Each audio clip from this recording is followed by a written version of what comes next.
If you could tell by the title, we're once again talking about aura. Some wrestlers don't have it, but some wrestlers do. You guys clearly love my part 1 series talking about wrestlers with no aura. It also spiked the debate in the comment section. But hey, you're here. Let's do a part 2. In today's video, we're taking a look at a few more superstars that don't have aura. If you're going to enjoy the video, smash that like button, hit the subscribe button if you're new, turn the post notification bell, and let's jump straight into this. Don't clown me on my list. I know some of these superstars definitely have time to still gain aura. Like, it's not the end of the world when I say wrestlers don't have aura. It's just, I'm just listing what I see. Hey. And once again, these are fan takes. These are from X. You want to get in on that? Follow my X right here. Link in the description down below. Kiana James. Yeah, she was called up from NXT to Raw and done absolutely, well, nothing. She put on a nice triple threat, you know, when she tried to qualify for the Money in the Bank. However, we knew she wasn't going to win that match. What was more disappointing about Kiana James was the fact that you can hear her entrance music. And if you heard me before, whether you got a good entrance or not, if I can hear your entrance music and actually hear your entrance music, that is a problem.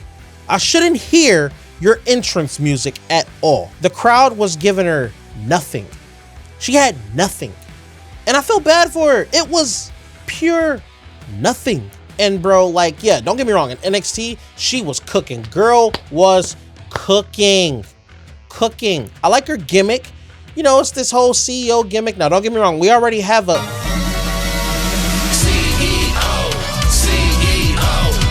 I know. But hey, I love the gimmick. And she was whooping ass. In my opinion, Kalani Jordan wouldn't even have won the Women's North American Championship had Kiana James not been called up. Kiana would have been in that match, preferably over Mi Chin, and Kiana James would have went on to win the North American Championship. That would have been my pick. Would have been my choice. She would have killed it. She would have took it over. And she was kind of getting a push down in NXT before she got called up anyway. So I'm kind of upset that she got called up because I had a feeling that they had nothing for her. It seemed like the call up was just to give the ratings a boost. That whole differentness, the whole randomness of the WWE draft, as you would say. Triple H wanted to be different. So I could see why he would make the call up, because don't get me wrong, even Carmelo Hayes has done a lot more than Kiana James. Now, don't get me wrong, 2 separate bolts, 2 separate occasions.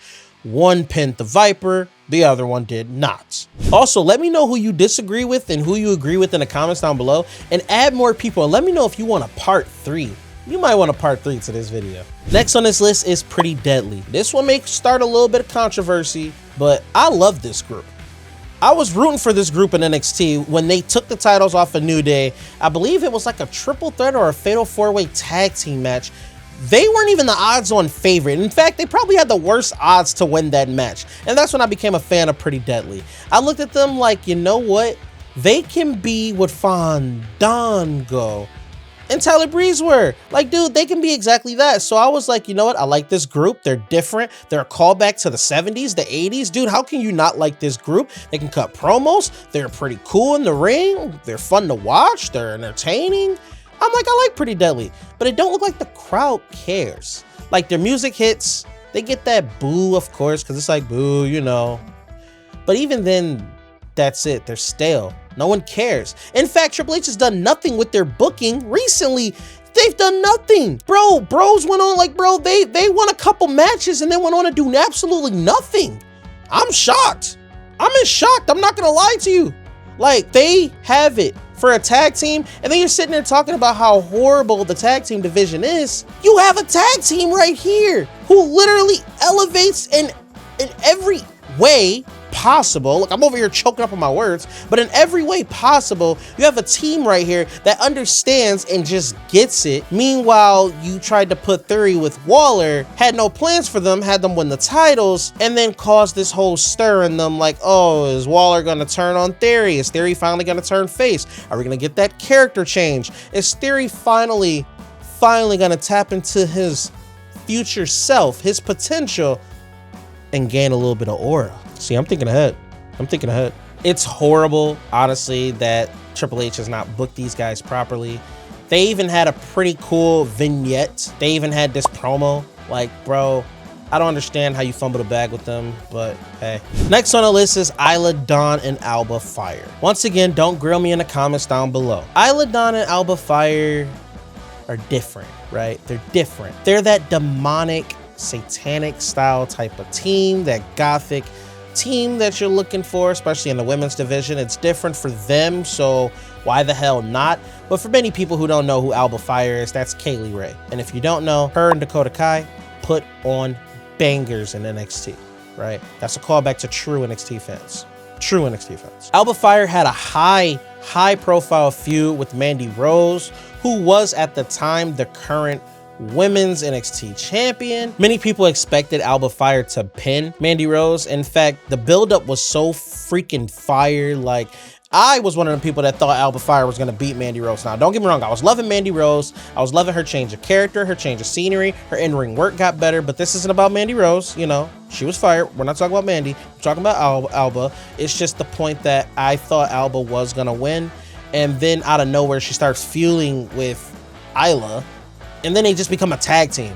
Like, bro, what? It was so weird. Like, don't get me wrong. I know Tatum Paxley still does this whole demonic thing, but I love Tatum. Don't get me wrong. But like, I know she does this whole little demonic, you know, gothic style thing that she got going on. And then you got Isla Dawn, you got Alba Fire. Alba Fire and Isla Dawn, I know they just won the tag titles at Clash of the Castle. It was different, you know, letting them win in Scotland, in their home country. But the thing is, fans in America don't seem like they quite care. Like, yeah, they put on good matches. I think they can wrestle. People are loving Isla Dawn backstage personally, and I know why. But I'm just saying, I don't think many people in the audience quite cares. Like right now, they're feuding with Sonya Deville's group. I'm not going to call them that. I'm not going to call them that. That's what X was calling them. I'm not going to call them that. They were feuding right now with Sonya Deville, Shayna Baszler, Zoe Stark. Zoe still doesn't have aura. They're also feuding with Bianca Belair and Jade Cargill. Now, I don't even know what the name of their group is. I just know that they do all this Wakanda Forever type stuff. The crowd don't seem like they quite give a damn for Isla Dawn and Alba Fire. However, they are about to put on a banger next week in NXT Bash at the American Bash. They're facing Jakara Jackson, and they're also facing Lash Legend, and they're putting up their tag team titles. So, hey, this is different. Can't wait to see it. Why not? They did combine the NXT women's tag team titles with the actual main roster women's tag team titles. So it's like, why not go to NXT and defend your title? So this is different. You know, they can return there. They get that major little pop there. But on the main roster, I don't know. Triple H got to do a little bit better with their booking. I don't know how much better you could book them. Right now, they're doing good. They're in a good spot right now. Hopefully, the crowd eventually connects. But hey, they made the list. The bread and butter here. Shinsuke Nakamura. Once again, controversial as hell. Because Shinsuke has the theme. Which means if you have the theme and the crowd is messing with you, you must have aura. Even Lil Uzi Vert has a song named Nakamura where he sampled this. Like, bro, Shinsuke has it. He was so over in NXT. He was so over in New Japan. He was so over when he debuted. When he debuted, his music kit, the dude came out on the violin, and his music kit, bro, had it. Shinsuke still has it. It's just people don't care no more. Like, even Pat's not dancing anymore like he used to when Shinsuke music hits. Like, bro, I don't understand. I don't even know what's going on. Shinsuke did have that weird feud with Seth Rollins, and I thought that he did a pretty good job there. I love his vignettes. I don't know. It's just, when I think of Auralist, Shinsuke comes to mind only because fans just don't rock with him like they used to. They used to rock with Shinsuke. I don't know if they're bored, they're stale. I don't know if it's the promo work or what it is. And it can't really be the fact, it can't be his English at all because fans still love Io Sky. So I don't understand where we go from here with Shinsuke. There's not even much to really say about Shinsuke other than the fact that he's on the list. But the thing is, it's like fans they don't care for his matches. Even when he's wrestling, putting on good matches, it just don't seem like they care. A lot of people just says he does the same spots that he normally does. But the thing is, I don't know, to understand Shinsuke, you would have to really sit down and really understand his character, watch everything. Vince did mess him up a lot when he came to the main roster. And I'm only saying Vince because he did that weird thing with AJ where he was just giving him low blows. And it's like, bro, what? You're ruining matches. Like, him and AJ put on great matches and then you're ruining it with low blows. Like, bro, I don't know. Shinsuke's a weird case on this list. Let me know what you think about Shinsuke in the comments down below. Sonya Deville. Now, I'm gonna cut Sonya some slack because she just came back. And right now, she's looking like the new leader of this faction with Shayna Baszler and Zoe Stark. Zoe still doesn't have aura. I'm gonna cut Sonya some slack because Sonya cut the hell out of some promos. She will cut the hell out of a promo. She's good. It sounds natural. Look at her promo with Mandy Rose. Champ of Fire and Desire always was an actual fighter, not some centerfold bitch.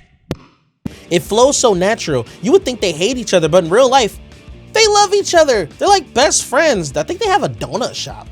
Like, that's weird, but yay, hey. She just had a match with Lyra, and I'm not gonna lie, I was looking in the comment section down below because fans were calling out how Lyra was trying to help Sonya in the ring by calling spots.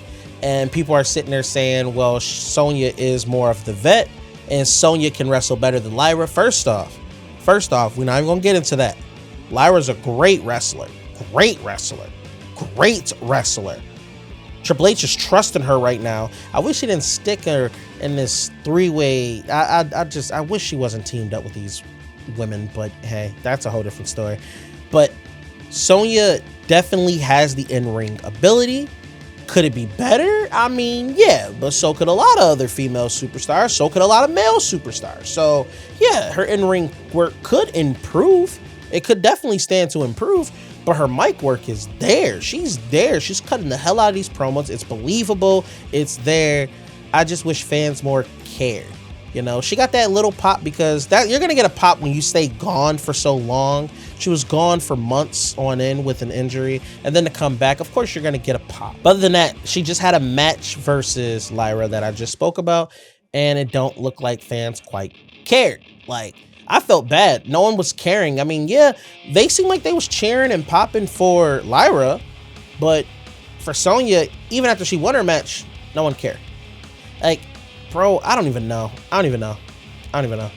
what you do with Sonya Deville in this point, in this situation right here. At least I'm gonna be honest with you. But hey, I like to give Sonya some time to see what she does with this faction.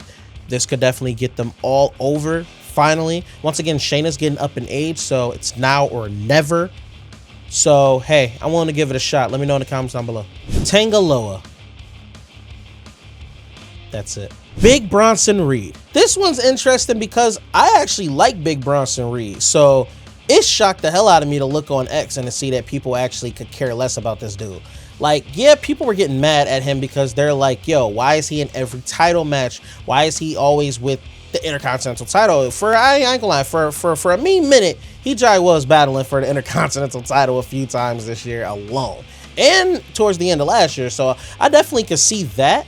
However, you know my boy Sammy Hogan definitely took that.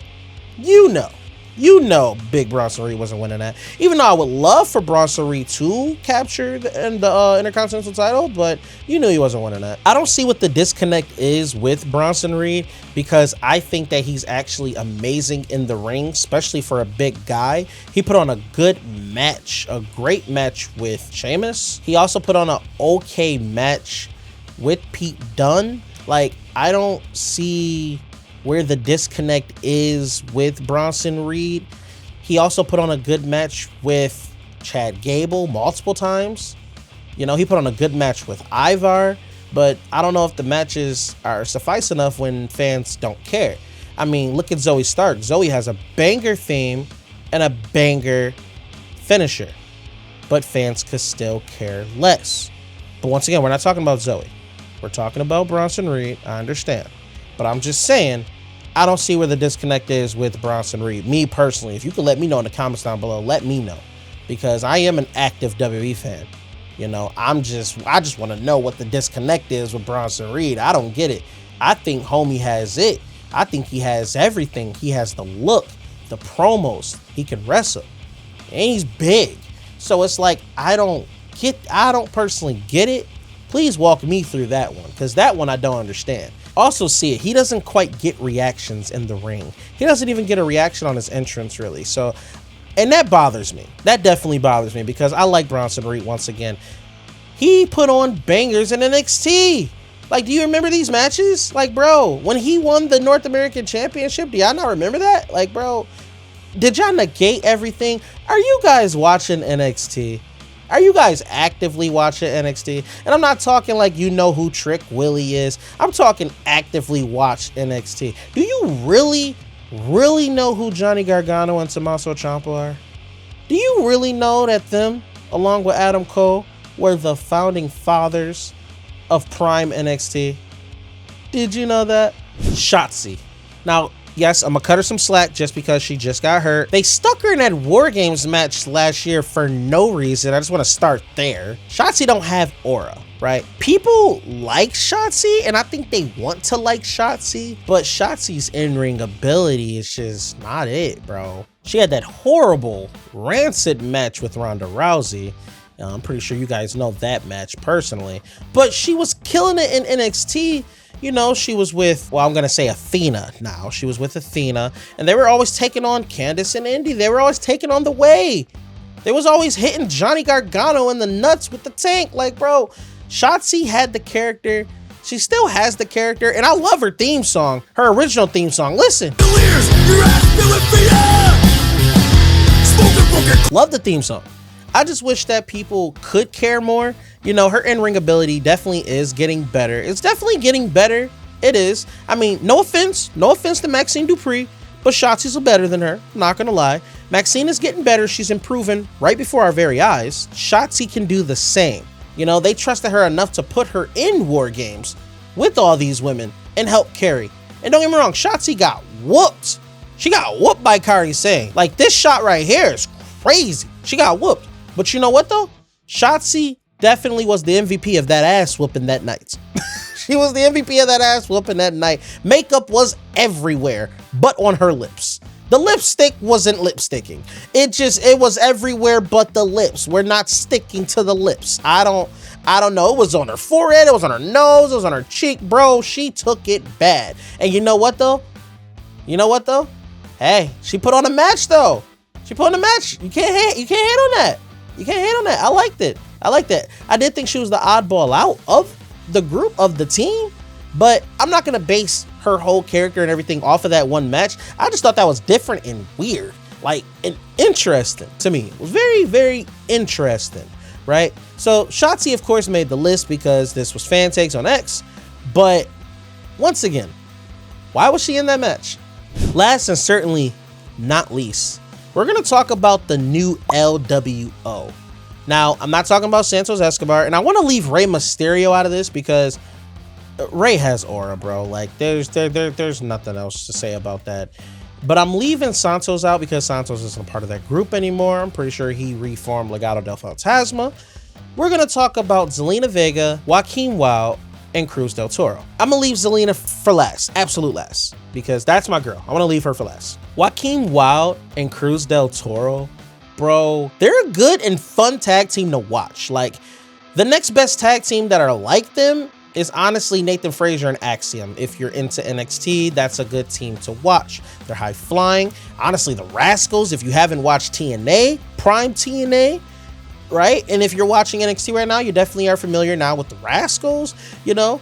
But I'm just saying, like, they're a fun team to watch. High flying, very high flying, fun team. The problem is with them is, aside from being in the LWO and their tag team, what do you see for them in WWE? No offense. I know anybody can blow up, anything can change, anything can happen. Look at Dom. Dom grew. Once Dom turned heel and left his dad alone and joined Judgment Day, dude became his own character. Dude is getting over, and he's getting over as a heel, which is hard to do in WWE, by the way. He can't even speak on the mic. He's in a profile feud with Liv Morgan and with Mommy. So, shit, if Dom can do it, I know any wrestler really can do it. The thing is, Cruz del Toro and Joaquin Wilde are just, tag teams, right? That Primo and Epico style tag team where you don't really think they're gonna do anything else besides really be in a tag team. And yes, that's messed up to say. I understand that, but sue me. Am I wrong? Am I really wrong about them too? Do you see any of them main event in WrestleMania? Do you see any of them winning the World Heavyweight Championship? Do you see any of them winning the WWE Championship? Could any of them beat Kevin Owens? Can any of them beat Cody? They definitely can't beat your tribal chief. And I'm talking about Roman, not Solo. When I say no aura, I'm talking in a style of them with their character work and in-ring ability separate. High flying, passionate, fast, speed, giving you moments. Character work, what are their characters? Besides the LWO, what are their characters? Besides that, what were their characters? Like, bro, I'm sorry. It's a no-brainer why they're auraless. It's a no-brainer. And if you disagree in the comments down below, I would love to know, but you can see why they're auraless. Now, last but certainly and definitely not least, my girl Zelina Vega. She only made the list once again because of fan takes. I wouldn't have put her on the list, but I'm trying to justify what you guys are saying in the comments. So, for Zelina to have made this list, I see what you mean in a sense, because you gotta also understand her in-ring ability has gotten way better. You can't tell me this is the same Zelina Vega now than a couple years ago. Even when she was Queen Zelina, when she won that tournament, she's a better wrestler now than she was then. Her character work is amazing. I do believe she needs to cut this LWO crap alone. Just let it go. Let it go. With her being a part of it, it was okay at first, but let it be done. Let Zelina go off and do her own thing. She's great on the mic. She doesn't need to be a face for real, for real. She could be a crazy heel. She could be a crazy heel. Her size ain't got nothing to do with anything. I think she's the same height as like Alexa Bliss, right? And everybody loved the Goddess. Prime Goddess was everything. Zelina could be that and more. She has it, but instead they have her coming out to stereotype. She comes out with her chancleta, right? She's in the ring putting on Vaseline. Now, I'm not gonna lie, that was funny. When she was in the ring putting on Vaseline, even Michael Cole didn't even know what to say about it.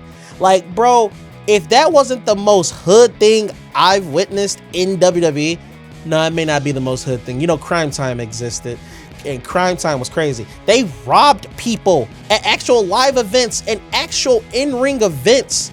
Like, they reportedly didn't even get in trouble. They would take stuff from the crowd and was selling it. They would actually sell stuff to the fans in the crowd and would take their money. Like, bro, Crime Time was hilarious. They also destroyed JBL's limo. Like, bro, I freaking love Crime Time, man. Man, shout out JTG, shout out Shad, rest in peace, Shad. But man, Zelina is definitely different. I do believe once she cuts this LWO stuff out, she will be fine. I personally think she will be fine, right? I honestly think the LWO is what's holding her back right now. Her booking is what's holding her back. Aside from her in-ring gear this past Monday night on Raw was good. It was great. It was different. It wasn't that stupid black and gray that she always comes out with that flag doing all this and stuff. Zelina, that's not you. That's not your character. You know that's not you. You know that's not your character. Yes, at pay-per-views, and yes, occasionally, we love your cosplays. I do love your cosplays. You probably got the best cosplays in WWE right now in all of the female wrestlers, especially because of the fact that Alexa Bliss and the Goddess character isn't here at the moment. You know, Alexa Bliss, Harley Quinn cosplay outfit was fire. I don't think nothing's beating that right now, but Zelina Vega definitely comes clean with the cosplay. You know, she watches anime, fellow anime lover, definitely love it. We love to see it. I wish I could 100% say Zelina Vega doesn't have aura, but I can't 100% say that. I mean, she kind of has aura. Like, fans are rocking with her, especially this past Monday night on Raw. She cut a crazy promo against Shayna Baszler, Zoe Stark, and Sonya Deville. Like, bro, for you to sit there and say she don't have any kind of aura, like, bro, what are you watching? What are you watching, right? Like, Zelina Vega is definitely killing it right now. Fans are rocking with her, so hey, I can't say that. I can't say that. But I understand why you would want to put her on this list. So hey, it's a shame she even made this list. But hey, Let me know in the comments down below if there was any of them that you disagree with, any of them that you agreed with, or any more you want to add. I would love to read them in the comments down below. I do respond to all comments, so hey, let me know in the comments down below. If you did go on to enjoy this video, smash that like button, hit the subscribe button if you're new, turn the post notification bell so you won't miss any more videos, and I'll catch you guys in the next one. Wait, I'm going to SummerSlam. Catch you guys in the next one. Peace.